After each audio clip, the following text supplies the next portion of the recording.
3. Praying for others. We said that prayer is always for yourself, and this is so. Why then should you pray for others at all? And if you should, how should you do it? Praying for others, if rightly understood, becomes a means for lifting your projections of guilt from your brother and enabling you to recognize it is not he who is hurting you. The poisonous thought that he is your enemy, your evil counterpart, your nemesis, must be relinquished before you can be saved from guilt.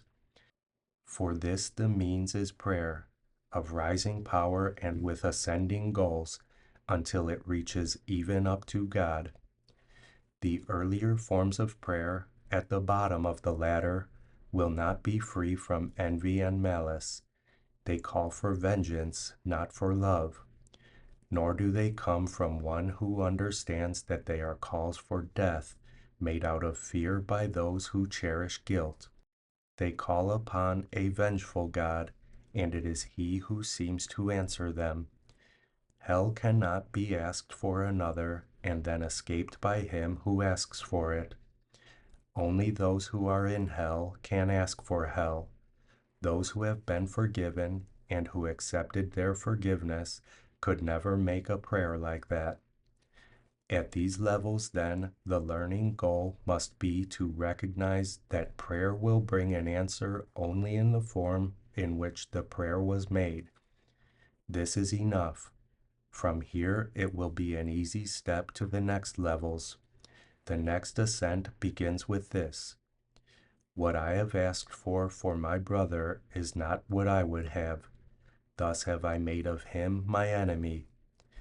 It is apparent that this step cannot be reached by anyone who sees no value or advantage to himself in setting others free.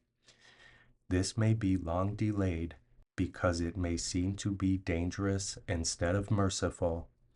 To the guilty, there seems indeed to be a real advantage in having enemies, and this imagined gain must go if enemies are to be set free. Guilt must be given up and not concealed, nor can this be done without some pain, and a glimpse of the merciful nature of this step may for some time be followed by a deep retreat into fear.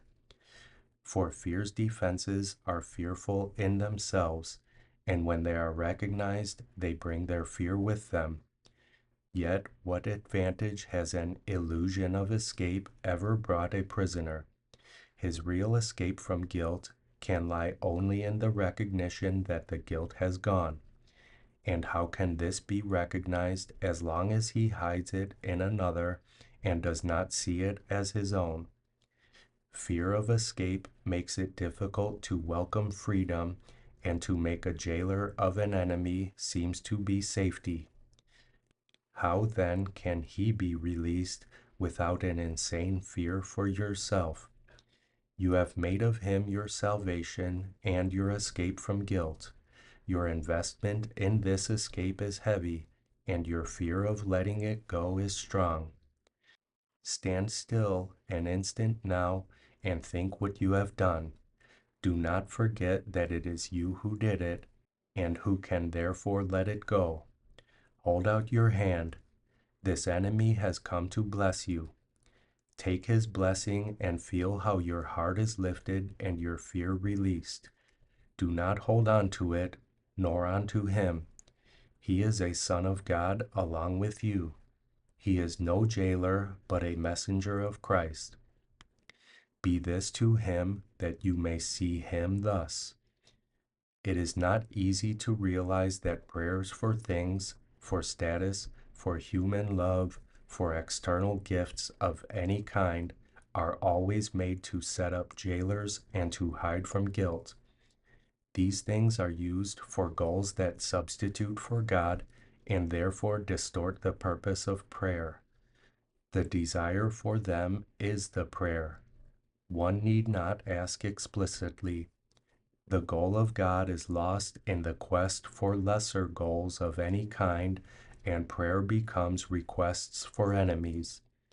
The power of prayer can be quite clearly recognized even in this. No one who wants an enemy will fail to find one, but just as surely will he lose the only true goal that is given him. Think of the cost and understand it well. All other goals are at the cost of God. 4. Praying with others. Until the second level at least begins, one cannot share in prayer. For until that point, each one must ask for different things. But once the need to hold the other as an enemy has been questioned, and the reason for doing so has been recognized, if only for an instant, it becomes possible to join in prayer. Enemies do not share a goal. It is in this their enmity is kept. Their separate wishes are their arsenals, their fortresses in hate. The key to rising further still in prayer lies in this simple thought, this change of mind. We go together, you and I. Now it is possible to help in prayer and so reach up yourself. This step begins the quicker ascent, but there are still many lessons to learn. The way is open and hope is justified, yet it is likely at first that what is asked for, even by those who join in prayer, is not the goal that prayer should truly seek. Even together you may ask for things, and thus set up but an illusion of a goal you share. You may ask together for specifics and not realize that you are asking for effects without the cause, and this you cannot have, for no one can receive effects alone, asking a cause from which they do not come to offer them to him. Even the joining, then, is not enough if those who pray together do not ask, before all else, what is the will of God. From this cause only can the answer come in which are all specifics satisfied, all separate wishes unified in one. Prayer for specifics always asks to have the past repeated in some way. What was enjoyed before or seemed to be, what was another's and he seemed to love, all these are but illusions from the past. The aim of prayer is to release the present from its chains of past illusions, to let it be a freely chosen remedy from every choice that stood for a mistake. What prayer can offer now so far exceeds all that you asked before that it is pitiful to be content with less. You have chosen a new-born chance each time you pray, and would you stifle and imprison it in ancient prisons when the chance has come to free yourself from all of them at once? Do not restrict your asking. Prayer can bring the peace of God. What time-bound thing can give you more than this in just the little space that lasts until it crumbles into dust?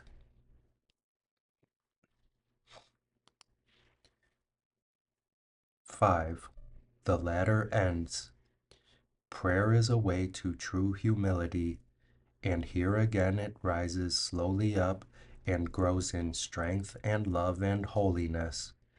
Let it but leave the ground where it begins to rise to God, and true humility will come at last to grace the mind that thought it was alone and stood against the world. Humility brings peace because it does not claim that you must rule the universe, nor judge all things as you would have them be. All little gods it gladly lays aside, not in resentment, but in honesty and recognition that they do not serve. Illusions and humility have goals so far apart they cannot coexist, nor share a dwelling place where they can meet. Where one has come, the other disappears. The truly humble have no goal but God, because they need no idols, and defense no longer serves a purpose. Enemies are useless now, because humility does not oppose. It does not hide in shame, because it is content with what it is, knowing creation is the will of God. Its selflessness is self, and this it sees in every meeting, where it gladly joins with every son of God, whose purity it recognizes that it shares with him. Now prayer is lifted from the world of things, of bodies, and of gods of every kind, and you can rest in holiness at last. Humility has come to teach you how to understand your glory as God's Son and recognize the arrogance of sin. A dream has veiled the face of Christ from you. Now can you look upon his sinlessness? High has the ladder risen. You have come almost to heaven. There is little more to learn before the journey is complete. Now can you say to everyone who comes to join in prayer with you, I cannot go without you, for you are a part of me. And so he is in truth. Now can you pray only for what you truly share with him, for you have understood he never left, and you who seemed alone are one with him. The latter ends with this, for learning is no longer needed. Now you stand before the gate of heaven, and your brother stands beside you there. The lawns are deep and still, for here the place appointed for the time when you should come has waited long for you. Here will time end forever. At this gate, eternity itself will join with you. Prayer has become what it was meant to be, for you have recognized the Christ in you.